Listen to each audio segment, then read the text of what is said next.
ৰাতি ৯ বজাত শুবলৈ সাজু হৈছিলোঁ। হঠাৎ দুৱাৰৰ ঘণ্টাটা বাজি উঠিল। খুলি চাওঁতে বগা শাৰী পিন্ধা এগৰাকী ধুনীয়া যুৱতী থিয় হৈ আছিল। তাই কান্দি আছিল। মই সুধিলোঁ, কি হৈছে? মই তাইৰ হাতখন ধৰিলোঁ আৰু তাৰ পিছত এনেকুৱা কিবা এটা ঘটিল। মোৰ নাম ৰাম। মোৰ বয়স এতিয়া ২৫ বছৰ। আগতে মই এখন গাঁৱত বাস কৰিছিলোঁ। আমাৰ এখন সৰু ফাৰ্ম আছিল।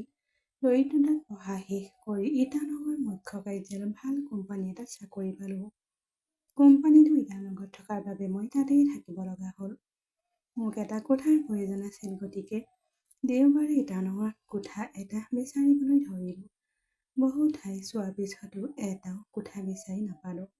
তাৰ পিছত বিচাৰি ফুৰি মই যথেষ্ট দূৰলৈ গ'লোঁ। এটা ঘৰত সৰু পাৰ্টি চলি আছিল। তাত ভাড়াৰ বাবে কোঠা উপলব্ধ আছিল। তালৈ গৈ সোধা-পোছা কৰি মাহে ৩,০০০ টকাৰ বাবে এটা কোঠা পালোঁ। মোৰ দৰমহা আছিল ২২,০০০ টকা। ভাড়া মোৰ সামৰ্থ্য আছিল। পৰিৱেশটো বৰ সুখদায়ক আছিল। গতিকে সেই কোঠাটোলৈ মোৰ প্ৰয়োজনীয় বস্তুবোৰ লৈ থাকিবলৈ ল'লোঁ আৰু অপ্ৰয়োজনীয়ভাৱে টকা খৰচ কৰিব নোখোজাৰ বাবে নিজৰ খাদ্য নিজেই ৰান্ধি খালোঁ। মই প্ৰায় মোৰ কোঠাৰ বেলকনিত বহি বাহিৰৰ দৃশ্যটো প্ৰশংসা কৰিছিলোঁ। মোৰ সন্মুখত এটা ডাঙৰ পুৰণি ঘৰ আছিল। তাত মোৰ সদায় এটা অনুভৱ আছিল। তাইক ধুনীয়া দেখা গৈছিল। তাই সদায় বগা শাৰী পিন্ধিছিল। তাইৰ কপালত কোনো সেন্দুৰ লোৱা নাছিল। তাই চাগে বিধৱা আছিল, কিন্তু তাই বহুত সৰু যেন লাগিছিল। মোৰ বয়সৰ ওচৰৰ। মই প্ৰায় বেলকনিৰ পৰা তাইক চাই আছিলোঁ। তাইও প্ৰায় মোৰ দৃষ্টি আকৰ্ষণ কৰিছিল। তাইৰ ঘৰৰ সন্মুখত অমিতা গছ আৰু দোলনা। তাই দোলনাত বহি দোলনা দিছিল। কেতিয়াবা তাইৰ কাপোৰ শুকুৱাবলৈ ওলাই আহিছিল। তাইৰ মুখত সদায় অসন্তুষ্টিৰ ছাউনি আছিল। দেউতা পথাৰত ওলাই থকাৰ বাবে তাই অকলে ঘৰত থাকিল। মই তাইক অহা-যোৱা দেখিছিল আৰু কেতিয়াবা বাহিৰত বহি থাকোঁতে তাই মোৰ ফালে এবাৰ চকু ফুৰাইছিল। মই কোঠাটোত থাকোঁতে খিৰিকীৰে বাহিৰলৈ চাই দেখিছিলোঁ। তাই মোৰ ঘৰলৈ চাই আছে। তাৰ পিছত মই বেলকনিত থিয় হ'লে তাই মোৰ ফালে চাই অলপ হাঁহি এটা মাৰিছিল। এদিন ৰাতি প্ৰায় ৯ বজাত যুৱতীগৰাকী হঠাতে মোৰ কোঠাৰ পৰা দৌৰি ওলাই আহি কান্দি কান্দি দুৱাৰত টোকৰ মাৰিলে। টোপনি আহিবলৈ ওলাইছিলোঁ, কিন্তু শব্দ শুনি দুৱাৰখন খুলি দেখিলোঁ তাই বাহিৰত থিয় হৈ আছে। চকুৰ পৰা চকুলো বৈ আহিছিল আৰু তাইক আতংকিত যেন লাগিছিল। কি হৈছে সুধিলোঁ। তাই ক'লে, দেউতাৰ বুকুৰ বিষ হৈছে। দেউতাক হস্পিটেললৈ নিব লাগিব। ঘৰত কোনো মানুহ নাই। সহায় কৰিব পাৰিবনে? লগে লগে মই তাইক লগত তললৈ নামি আহিলোঁ। তাইৰ দেউতাকৰ বুকু সঁচাকৈয়ে বেয়াকৈ বিষ হৈছে। মই তাইক ক'লো, তুমি তোমাৰ দেউতাক চোৱা-চিতা কৰা, মই গাড়ী এখন লৈ আহিম। ১ কিলোমিটাৰ দৌৰি চহৰলৈ গৈ ৰিক্সালৈ উভতি আহিলোঁ। আমি লগে লগে তেওঁক চিকিৎসালয়লৈ লৈ গ'লোঁ। তাইৰ দেউতাক ৰিক্সাৰ মাজত বহিছিল। মই এফালে বহিছিলোঁ আৰু তাই আনফালে। মিনিটৰ ভিতৰতে আমি হস্পিটেল পালোঁ আৰু তেওঁক ভৰ্তি কৰা হ'ল। চিকিৎসকে তেওঁৰ হাৰ্ট এটেক হোৱা বুলি ধৰা পেলালে। তেওঁৰ হীৰা বন্ধ হৈ গৈছিল আৰু তেওঁৰ অস্ত্ৰোপচাৰৰ প্ৰয়োজন হ'ব। চিকিৎসা আৰম্ভ হ'ল আৰু শৰীৰৰ লাহে লাহে তেওঁ উন্নতি হ'বলৈ ধৰিলে। মই প্ৰায় হস্পিটেললৈ গৈ তেওঁৰ খবৰ ল'লোঁ। তেওঁৰ পৰিয়ালটোৰ অৱস্থা ভাল আছিল যদিও পুত্ৰ নথকাৰ বাবে তেওঁ ইমান কষ্টৰ সন্মুখীন হ'বলগীয়া হৈছিল। মই তেওঁক বহুত সহায় কৰিলোঁ। কিছুদিনৰ ভিতৰতে দেউতাকক ঘৰলৈ অনা হ'ল। লগতে তেওঁ কৃতজ্ঞতা প্ৰকাশ কৰে। এই ঘটনাৰ পিছত মোৰ প্ৰতি যুৱতীগৰাকীৰ দৃষ্টিভংগী সলনি হৈ গ'ল। এদিন দেওবাৰে তাই অমিতা গছৰ তলত বহি মোক চাই হাঁহিলে। মই উত্তৰত হাঁহি এটা মাৰিলোঁ। সেইদিনা মই সাহস গোটাই তাইৰ ওচৰলৈ গৈ সুধিলোঁ, তোমাৰ নাম কি? তাই উত্তৰ দিলে, মোৰ নাম গিনি। তেতিয়া তাই মোক সুধিলে, তোমাৰ নাম কি? মই উত্তৰ দিলোঁ, মোৰ নাম ৰাম। তাই সুধিলে, আপুনি ইয়াত কি কৰে? মই ক'লোঁ, মই এটা কোম্পানীত কাম কৰোঁ। সেইদিনা আমি বহু সময় কথা পাতিলোঁ। তাই বৰ ধুনীয়া দেখা গৈছিল। হয়তো তাই মুকলিকৈ কথা পাতিবলৈ হাহাকাৰ কৰি আছিল। অলপ সময় কথা পতাৰ পিছত মই ব্ৰেকফাষ্ট ল'বলৈ গ'লোঁ। লাহে লাহে আমাৰ কথা-বতৰা বাঢ়ি আহিল আৰু এতিয়া আমি ভাল বন্ধু হৈ পৰিলোঁ। এদিন আকৌ সেই গছজোপাৰ তলত বহি থাকোঁতে তাইক বৰ দুখী যেন লাগিল। মই তাইৰ ওচৰলৈ গৈ ক'লোঁ, তোমাক আজি বৰ খঙাল যেন লাগিছে। তোমাৰ ধুনীয়া মুখখনৰ বিষাদ মই বেয়া পাওঁ। তেতিয়া মই তাইক সুধিলোঁ, কিয় সদায় বগা শাৰী পিন্ধি থাকে? কপালত সেন্দুৰ কিয় লোৱা নাই? তাইৰ পৰা সকলো জানিব বিচাৰিলোঁ। এই কথা শুনি তাই কান্দি কান্দি মোক ক'বলৈ ধৰিলে, মোৰ বিয়া মাত্ৰ 6 মাহ হৈছিল। এদিন আমি ভ্ৰমণলৈ ওলাই আহিলোঁ। গাড়ী দুৰ্ঘটনাত মোৰ স্বামীৰ মূৰত গুৰুতৰভাৱে আঘাত পাইছিল। চিকিৎসালয়ত চিকিৎসাধীন হৈ আছিল যদিও চিকিৎসাৰ সময়ত তেওঁৰ মৃত্যু হয়। এতিয়া মই এগৰাকী বিধৱা মহিলা।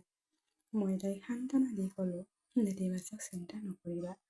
তোমাৰ ভাগ্য নিশ্চয় ভাল স্বামীৰ বাবে আছে। তাৰপিছত তাই মোক কলেজৰ কথা সুধিলে, তোমাৰ গাৰ্লফ্ৰেণ্ড আছে নেকি? মই ক'লোঁ নাই। তাই আকৌ সুধিলে, আপুনি বিয়া পাতিবলৈ ছোৱালী বিচাৰিছে নেকি? মই ক'লোঁ হয়, মই কিন্তু ভাল বিচাৰি পোৱা নাই। তাই হাঁহি এটা মাৰি সুধিলে, আপুনি কেনেকুৱা ছোৱালী বিচাৰে?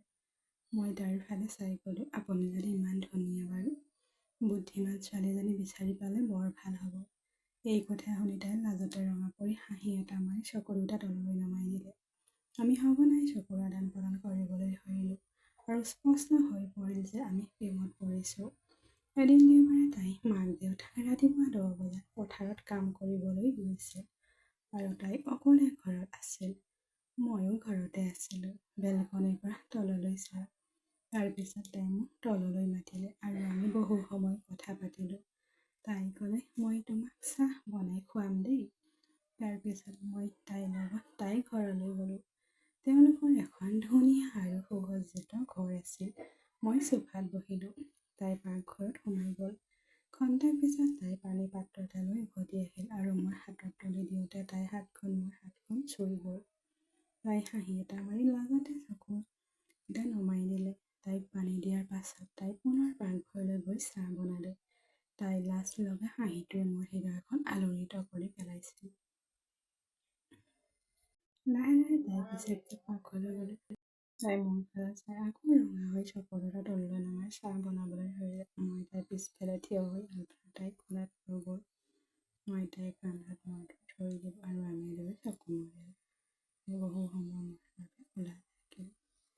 তাৰপিছত তাই মোৰ ফালে ঘূৰি আহিল আৰু মই যেতিয়া তাইৰ ওঠৰ ওপৰত মোৰ ওঠটো ৰাখিবলৈ ওলাইছিলোঁ, হঠাতে চাহখিনি উতলিবলৈ ধৰিল আৰু গেছটোৰ ওপৰত ছিটিকি পৰিল। আমাৰ সমাধি বাধা দি তাইৰ মনোযোগ তাৰ প্ৰতি আকৰ্ষিত হ'ল। লগে লগে তাই গেছটো বন্ধ কৰি চাহকাপ এটাত ঢালি দিলে। চাহটো অত্যন্ত গৰম আছিল। তাই মোৰ হাতত তুলি দিওঁতে মোৰ হাতখন জ্বলি দিয়া যেন লাগিলে। লগে লগে মোৰ জ্ঞান আহিল। মই তেতিয়া গৈ হলঘৰত বহিলোঁ আৰু তাই নিজৰ কাপটো লৈ আহি মোৰ কাষতে বহিল। সেই মুহূৰ্তৰ পৰিৱেশটো আছিল অবিশ্বাসেৰে ভৰা ৰোমাঞ্চিক।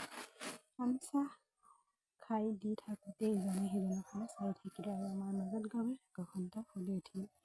খালী কাপটো ঘূৰাই দিওঁতে যেতিয়া তাই মোৰ হাতখনত ধৰি মোৰ ফালে টানি আনিলে, তাই হঠাতে মোৰ ওচৰলৈ আহি মোৰ চকুলৈ চালে। এক মুহূৰ্তৰ পলম নকৰাকৈ তাইক কোলাত টানি আনিলোঁ। আমি বহুদিন ইজনে সিজনক আলিঙ্গনত আবদ্ধ কৰি থাকিলোঁ।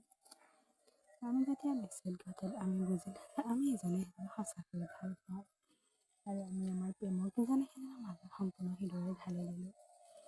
আমি অলপ সময় থমকি ৰ'লোঁ, কিন্তু সেই মুহূৰ্তৰ আনন্দ আৰু সুখ আমাৰ মাজত আজীৱন থাকিব। তাই ক'লে যে তাইৰ মাক দেউতাক ফাৰ্মৰ পৰা উভতি আহিব ওলাইছে, গতিকে মই যাব লাগে। কিন্তু মই যাবলৈ সাজু হোৱা নাছিলোঁ। তাই যেতিয়া সমনীয়া কৰিলে, মই যাবলৈ বাধ্য হ'লোঁ। এতিয়া তাই অবিহনে মই সহ্য কৰিব নোৱাৰিম।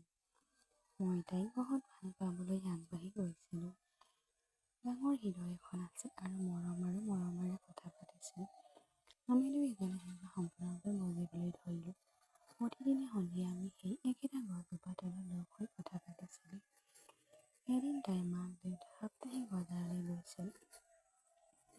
এই কথা দেখি মই মনে মনে তাইৰ ঘৰলৈ গ'লোঁ। দুৱাৰখন খোলা আছিল। তাই চোফাত বহি চিনেমা চাই আছিল। মই মনে মনে তাইৰ পিছফালে থিয় হৈ তাইৰ সূক্ষ্ম ধুনীয়া চকু দুটা হাতেৰে ঢাকি দিলোঁ। তাই চক খাই মোৰ হাত দুখন মুক্ত কৰিবলৈ চেষ্টা কৰিলে। তাই চিনি পোৱাৰ লগে লগে তাই হাঁহিলে। মই জোৰেৰে হাঁহিবলৈ ধৰিলোঁ। মই তাইৰ বাবে কেডবেৰী চকলেট এটা আনিছিলোঁ আৰু মই তাইক দিলোঁ। তাই খুলি এটা টুকুৰা ভাঙি ওঠত হেঁচা মাৰিলে আৰু মোৰ ফালে ঘূৰি আহিল। মই মোৰ মুখখন তাইৰ ওচৰলৈ লৈ গৈ দাঁতেৰে ভাঙি পেলাবলৈ চেষ্টা কৰিলোঁ। তাৰপিছত আমাৰ দুটা সংঘৰ্ষ হ'ল। সেই মুহূৰ্তটো আমাৰ বাবে অকল্পনীয় আছিল। লাহে লাহে আমাৰ প্ৰেম আৰু অন্তৰঙ্গতা গভীৰ হৈ আহিল। আমি কথা পাতি থাকিলোঁ আৰু ইজনে সিজনৰ হাতত ধৰি বহি থাকিলোঁ। সময় কেনেকৈ পাৰ হৈ গ'ল আমিও গম পোৱা নাছিলোঁ। আমি দুয়ো নিজৰ পৃথিৱীত হেৰাই গৈছিলোঁ। তেনেতে হঠাৎ তাইৰ মাক দেউতাক ঘৰলৈ আহি আমাৰ হাত ধৰি থকা দেখিলে বৰ বিচলিত হৈ ছোৱালীজনীৰ ওপৰত খং উঠিল। কিন্তু সিহঁতে মোক একো কোৱা নাছিল। মই লগে লগে ক'লোঁ, মোক ক্ষমা কৰি দিব, কিন্তু এইটো তোমাৰ ছোৱালীৰ দুখ নহয়। আমি সঁচাকৈয়ে ইজনে সিজনক ভাল পাওঁ আৰু বিয়া হ'ব বিচাৰোঁ। ইচ্ছা কৰিলে আমাৰ বিয়াত সন্মতি দিয়ক। এই কথা শুনি তাইৰ মাক দেউতাকৰ ছোৱালীজনী বিধৱা হোৱাৰ বাবে আনন্দত উৎফুল্লিত হৈ পৰে আৰু তাইৰ ভৱিষ্যতলৈ চিন্তিত হৈ পৰে।